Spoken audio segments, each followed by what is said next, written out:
Assalamualaikum warahmatullahi wabarakatuh. Dengan saya Muhammad Ulil Azmi Ar-Raihan, kelas 9I absen 16. Di sini saya akan mempresentasikan tentang apa itu pencaksilat, sejarah, teknik dasar, peraturan, dan lapangannya. Pertama-tama kita harus mengetahui dulu apa itu pencaksilat.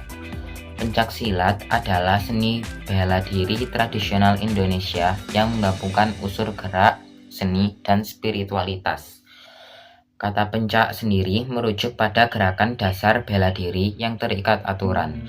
Sedangkan silat berarti gerakan bela diri yang sempurna dan bersumber dari kerohanian. Secara umum, pencaksilat mengajarkan cara mempertahankan diri dengan teknik menangkis, menyerang, dan membela diri, baik dengan maupun tanpa senjata. Menurut pandangan budaya, pencaksilat merupakan hasil cipta masyarakat Indonesia untuk mempertahankan diri, menjaga keharmonisan dengan lingkungan, serta membentuk keimanan dan ketakwaan kepada Tuhan Yang Maha Esa. Dalam perkembangannya, istilah pencak lebih dikenal di Jawa Tengah dan Jawa Timur karena menonjolkan sisi keindahan gerak, sedangkan silat digunakan di Sumatera, Kalimantan, dan Semenanjung Malaya karena lebih menekankan aspek pertarungan. Filosofi pencaksilat juga mencerminkan keselarasan antara gerak tubuh dan pikiran yang menjadi dasar penting dalam ilmu bela diri ini. Selanjutnya, sejarah pencaksilat Indonesia. Pencaksilat berasal dari seni bela diri alami, nenek moyang Nusantara yang diciptakan untuk bertahan hidup dan menghadapi tantangan alam. Gerakannya banyak terinspirasi dari binatang, seperti harimau, elang, ular, dan kera. Seiring waktu, bela diri ini berkembang menjadi sistem yang terstruktur dan tersebar luas di berbagai wilayah di Asia Tenggara, termasuk Malaysia, Brunei, Singapura, Filipina, dan Thailand Selatan. Jejak sejarah pencaksilat dapat ditemukan sejak masa Hindu-Buddha melalui artefak senjata dan relief kuda-kuda silat di Candi Borobudur dan Prambanan. Menurut Donald F. Draeger, pencaksilat memiliki kaitan erat dengan senjata dan nilai spiritual dalam budaya Indonesia. Pengaruh dari Tiongkok dan India juga turut membentuk perkembangannya. Pada masa kerajaan seperti Sriwijaya dan Majapahit, ilmu bela diri ini telah digunakan oleh para pendekar dan prajurit. Masuknya agama Islam pada abad ke-14 turut mendorong penyebaran pencaksilat melalui pengajaran di surau dan pesantren. Di masa penjajahan Belanda, pencaksilat sempat dilarang karena dianggap membahayakan. Namun kembali diajarkan saat penjajahan Jepang untuk membangkitkan semangat rakyat. Setelah Indonesia merdeka, pencaksilat terus berkembang dan mendapat tempat sebagai bagian dari pendidikan bela negara.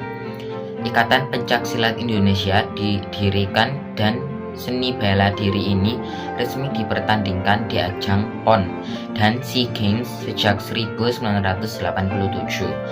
Puncaknya pada 2019, pencaksilat UNESCO menetapkan sebagai warisan budaya tak benda dunia. Selanjutnya ada teknik dasar pencaksilat. Untuk menguasai pencaksilat dengan baik, setiap pesilat perlu memahami dan menguasai teknik dasar sebagai fondasi gerakan.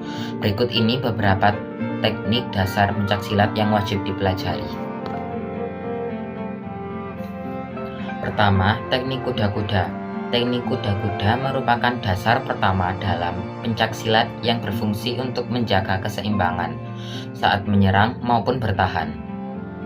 Gerakan ini dilakukan dengan menapakkan kaki ke tanah menyerupai posisi kaki orang yang sedang menunggang kuda. Terdapat 6 jenis kuda-kuda pencaksilat, yaitu tengah, depan, samping, belakang, depan belakang, dan silang. Kedua, teknik sikap dan gerak. Teknik sikap dan gerak dalam pencaksilat dilakukan dengan posisi kuda-kuda sambil memperhatikan pergerakan lawan. Tujuannya adalah untuk membaca kelemahan lawan agar dapat melakukan serangan secara tepat. Ketiga, pola langkah. Pola langkah adalah teknik untuk mengatur perpindahan kaki agar pergerakan tidak mudah ditebak lawan. Teknik ini membutuhkan koordinasi antara posisi tubuh, tangan, pola lantai, dan langkah kaki. Yang keempat, teknik pukulan dan tendangan. Teknik pukulan dan tendangan adalah bagian penting dalam pencaksilat yang digunakan untuk menyerang lawan.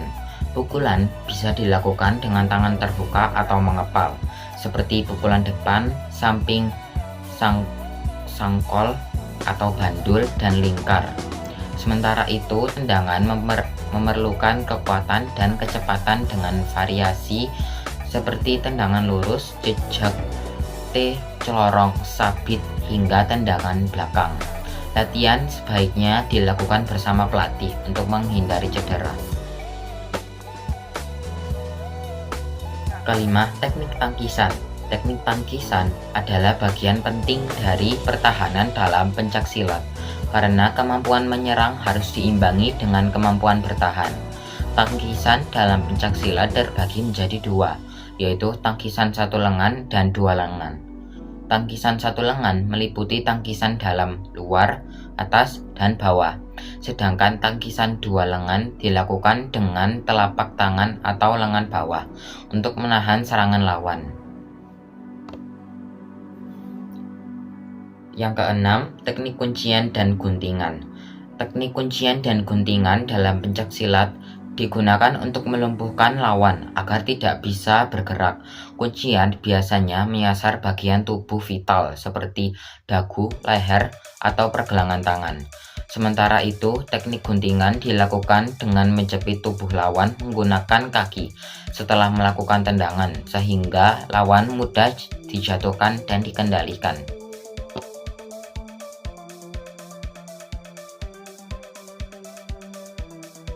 Gong mulai, masuklah jurus 1. Waktu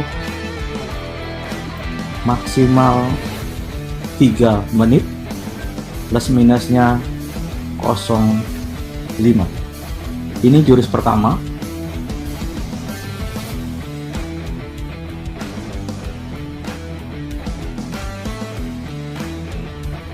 Memasuki jurus kedua, tangan kosong.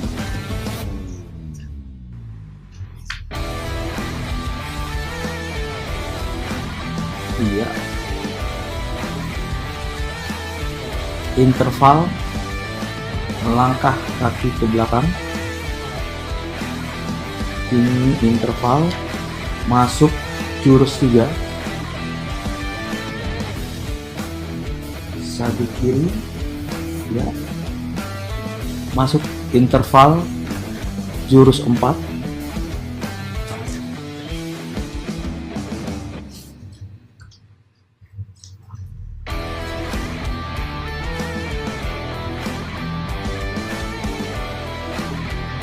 Tangkisan, masuk interval jurus 5, langkah kaki kanan,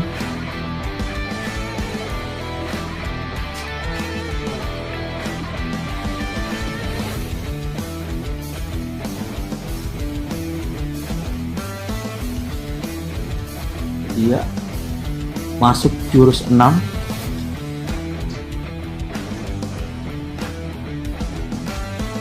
belah bumi, out, cuk, memasuki interval jurus 7, jurus terakhir dari tangan kosong.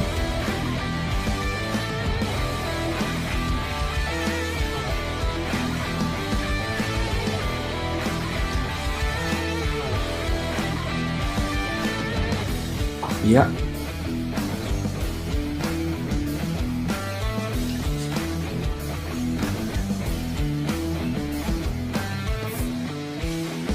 ya. Sekarang peraturan pencaksilat. Untuk peraturan umum, usia remaja harus 14 hingga 17 tahun. Usia dewasa 17 hingga 35 tahun. Umur peserta disesuaikan dengan hari pertama pertandingan. Jika di hari kedua pertandingan peserta sudah berganti usia atau saat pendaftaran usia tidak masuk rentang tersebut, maka tetap dianggap usia saat hari pertama pertandingan saja.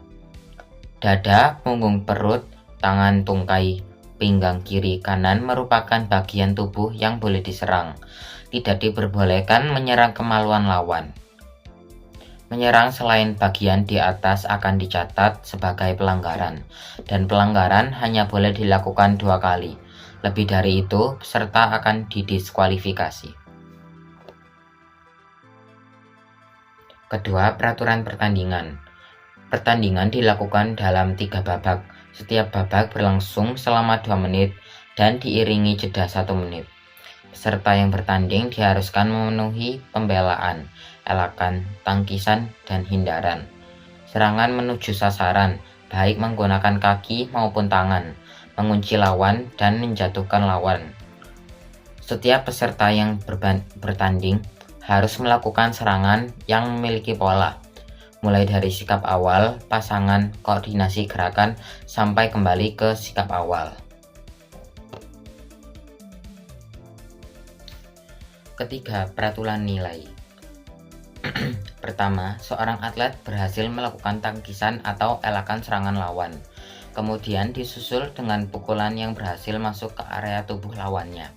Atau atlet tersebut berhasil melakukan teknik jatuhan. Nilai 2, terkena serangan kaki. Nilai 3, lawan berhasil atlet jatuhkan. Nilai 4, atlet berhasil mengunci lawan.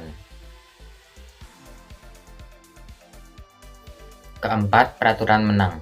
Jika lawan tidak bisa melanjutkan pertandingan, baik karena keputusan pelatih, keputusan dokter, ataupun justru lawan menyatakan menyerah, maka atlet akan dianggap menang teknik. Poin 2, jika wasit mengangkat tangan atlet serta memilih atlet sebagai pemenang pertandingan, maka atlet dianggap menang angka. Poin 3, sebagaimana yang tersebut di dalam peraturan, jika lawan melakukan pelanggaran 3 kali, melakukan pelanggaran berat, maka atlet akan dianggap menang diskualifikasi. Poin 4, jika lawan tidak hadir ataupun mengundurkan diri sebelum pertandingan dimulai, maka atlet akan dianggap menang. Poin 5, jika lawan yang terkena serangan yang sah dari atlet tidak dapat bangkit sampai hitungan wasit di angka 10, maka atlet akan dianggap menang mutlak. Yang kelima, peralatan pencaksilat. Peralatan yang dibutuhkan dalam melakukan pencaksilat adalah sebagai berikut. 1. Seragam dan sabuk. Kedua, body protector. Ketiga, samsak. Keempat, footwear protection. Kelima, skin decker. Keenam, genital protector. Ketujuh, matras. Untuk lapangan pencaksilat biasanya disebut dengan gelanggang pencaksilat. Ukuran gelanggang pencaksilat ini mempunyai ukuran sebagai berikut. Luas gelanggang 100 meter persegi, panjang gelanggang 10 meter, lebar gelanggang 10 meter, diameter lingkaran kecil 3 meter, diameter lingkaran kedua 8 meter.